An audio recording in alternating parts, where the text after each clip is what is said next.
Baik, pemirsa yang dirahmati Allah, terima kasih Anda masih bersama kami dan Mirsaku, dan Alhamdulillah tadi guru kita Syekh Ali Jaber telah memberikan sedikit tadabbur tentang surah Al-Fatihah yang memberikan pemahaman kepada kita bagaimana sesungguhnya makna daripada ma'rifatullah. Orang-orang yang telah mencapai derajat ma'rifatullah, dia akan mengetahui kapan pertolongan Allah datang. Lantas hal-hal apa saja yang menyebabkan datangnya pertolongan Allah? Ustadz Das'at Latif akan jelaskan untuk kita, silakan Ustadz. Assalamualaikum warahmatullahi wabarakatuh.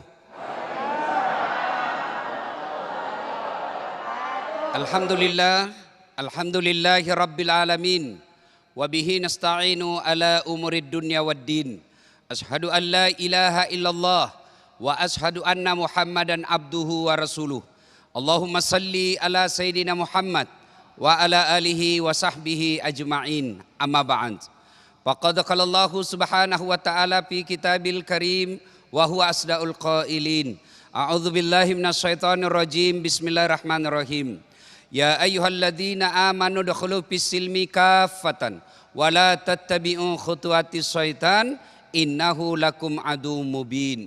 Wahai orang-orang yang beriman, masuklah engkau ke dalam Islam secara sempurna dan janganlah engkau ikuti langkah-langkah setan, karena sesungguhnya setan itu musuh yang nyata bagi kalian. Musuh kalian bukan tentara, musuh kalian bukan polisi, musuh polisi bukan ulama, musuh rakyat bukan pejabat, tapi musuh kita bersama adalah setan, di mana setan itu musuh yang nyata bagi kalian. Begitu firman Allah. Ibu bapak saudara-saudara sekalian, pemirsa TV One dimanapun Anda berada, teristimewa yang saya muliakan Tuan Guru saya Syekh Ali Jaber yang insya Allah dimuliakan dan dirahmati oleh Allah Subhanahu wa Ta'ala.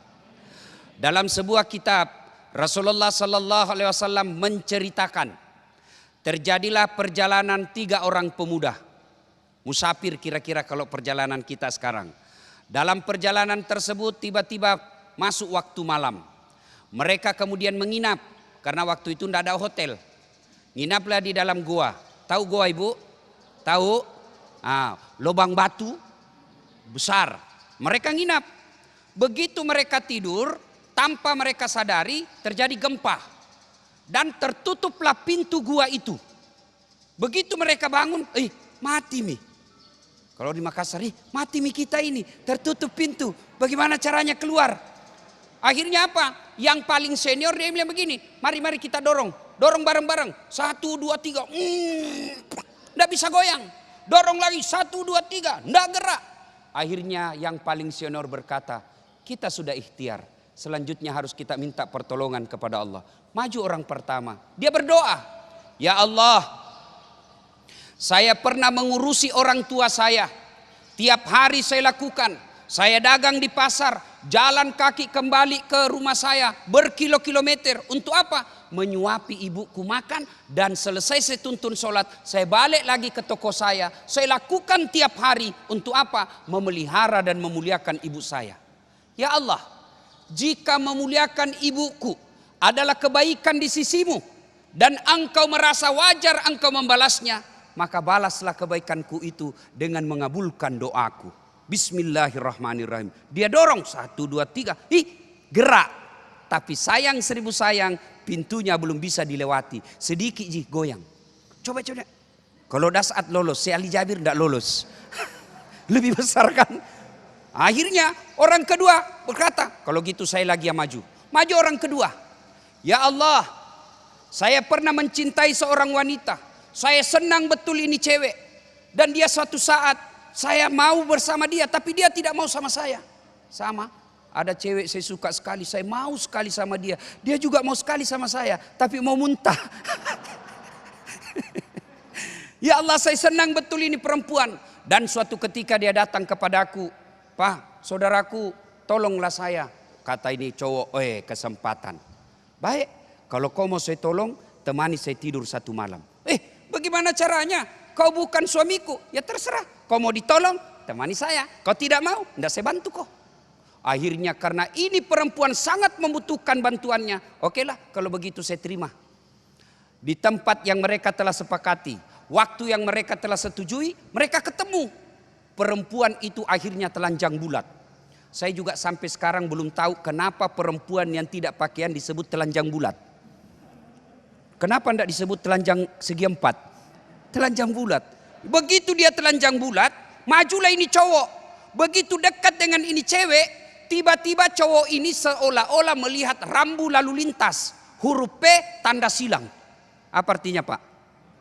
Dilarang parkir. Tidak boleh, ini bukan mahrammu, ini bukan istrimu. Tidak boleh kau gauli. Tiba-tiba ini laki-laki istighfar. Astagfirullah, ternyata ini haram. Dia bilang ini perempuan, gimana bang? Jadi enggak? Sekali sudah. Tidak boleh, ini haram. Dia tolak. Lalu bagaimana bantuan? Saya bantu kau lillahi ta'ala. Ambil ini yang kau butuhkan. Saya tidak membutuhkan yang kau mau. Yang saya inginkan. Akhirnya dia pergi. Lalu dia mengenang kebaikan itu sambil berdoa. Ya Allah, jika waktu itu kesempatan sudah di depan mata, ada barang yang bagus di depan saya tidak terjang karena saya takut kepadamu ya Allah, adalah kebaikan di sisimu. Kalau itu adalah kebaikan yang engkau pantas membalasnya, balaslah doaku dengan mengabulkan doaku ya Allah, bukalah pintu ini.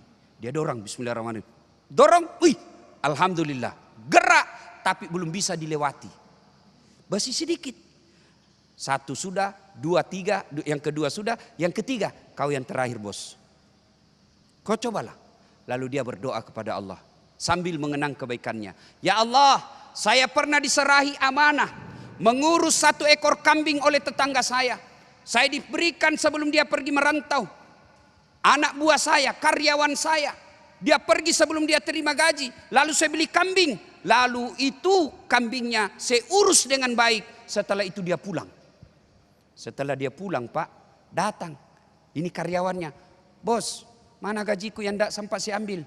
Dia bilang, itu maksudnya apa? Itu, yang kambing itu ratusan itu kau yang punya. Maksudnya apa?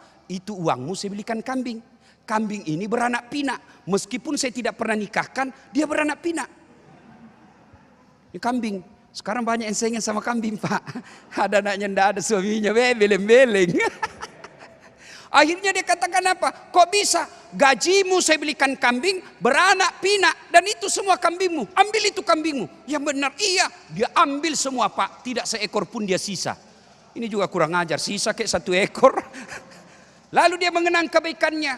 Ya Allah, jika memelihara amanah adalah kebaikan di sisimu, saya mohon kepadamu ya Allah, kabulkan doaku. Bukalah pintu ini.